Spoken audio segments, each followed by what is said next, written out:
ಗೋ ಅಥವಾ ದೇವರನ್ನ ವಿದೇಶಕ್ಕೆ ಮಾರಿ ಹಣ ಗಳಿಸ್ಬೋದು. ಸರ್ಕಾರಿ ಪ್ರಾಯೋಜಿತ ಕಸಾಯಿಖಾನೆಗಳಲ್ಲಿ ಕಡಿದಾಕ್ಬೋದು. ವಿದೇಶಗಳಿಗೆ ರಫ್ತು ಮಾಡಿ ದುಡ್ಡು ಮಾಡ್ಬೋದು. ವಿದೇಶಕ್ಕೆ ಹೋಗಬೇಕಾದ್ರೂ ಭಾರತದ ಗೋದೇವರನ್ನ ತಿನ್ಬೋದು. ಆದರೆ ನಮ್ಮ ದೇಶದ ಜನ ಮಾತ್ರ ಕಡಿಯೋ ಹಾಗೂ ಇಲ್ಲ, ತಿನ್ನೋ ಹಾಗೂ ಇಲ್ಲ.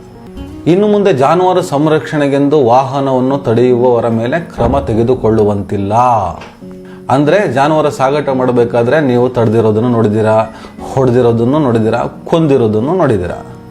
ಇನ್ನು ಮುಂದೆ ಈ ಪ್ರಯತ್ನಗಳೇನಾದರೂ ಆದರೆ ಅವರ ಮೇಲೆ ಕ್ರಮ ತೆಗೆದುಕೊಳ್ಳುವ ಹಾಗಿಲ್ಲ. ಇದರ ಜೊತೆಗೆ ಮುದಿ ಎತ್ತನ್ನ ರೈತರಿಗೆ ಮಾರ್ಬೋದಂತೆ. ಮುದಿ ಎತ್ತನ್ನ ಯಾವ ರೈತನಿಗೆ ಕೊಡೋಕ್ಕಾಗತ್ತೆ, ಯಾವ ರೈತ ಅದನ್ನು ಖರೀದಿ ಮಾಡೋಕ್ಕಾಗತ್ತೆ.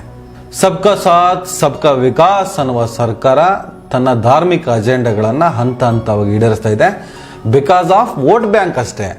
ಇದರಿಂದ ಮುಸಲ್ಮಾನ ಸಮುದಾಯ ಕಳೆದುಕೊಳ್ಳೋದು ಏನೂ ಇಲ್ಲ. ಮುಂದಿನ ದಿನಗಳಲ್ಲಿ ರೈತರುಗಳ ಜೊತೆಗೆ ಲಕ್ಷ ಸಂಖ್ಯೆಯ ಹಸುಗಳು ಕೂಡ ರೋಡಲ್ಲಿರ್ತವೆ. ಅದನ್ನು ರೈತನೇ ಹೊಡ್ಕೊಂಡು ಬಂದು ರೋಡಲ್ಲಿ ಇಡ್ತಾನೆ. ತಗೊಂಡು ದುಡ್ಡು ಕೊಡಪ್ಪ, ಕಡ್ದು ರಫ್ತು ಮಾಡ್ತೀಯ, ಇನ್ನೊಂದು ಮಾಡ್ತೀಯ, ಏನೇನು ಮಾಡ್ತೀಯ ಮಾಡು, ನಮಗೆ ದುಡ್ಡು ಕೊಡಪ್ಪ ಅಂತ ರೈತ ಹೋರಾಟ ಮಾಡ್ತಾನೆ. ಗೋದೇವರ ಪರಿಸ್ಥಿತಿ ಅವತ್ತು ಏನಾಗುತ್ತೆ ನಾವು ಕಾದು ನೋಡೋಣ.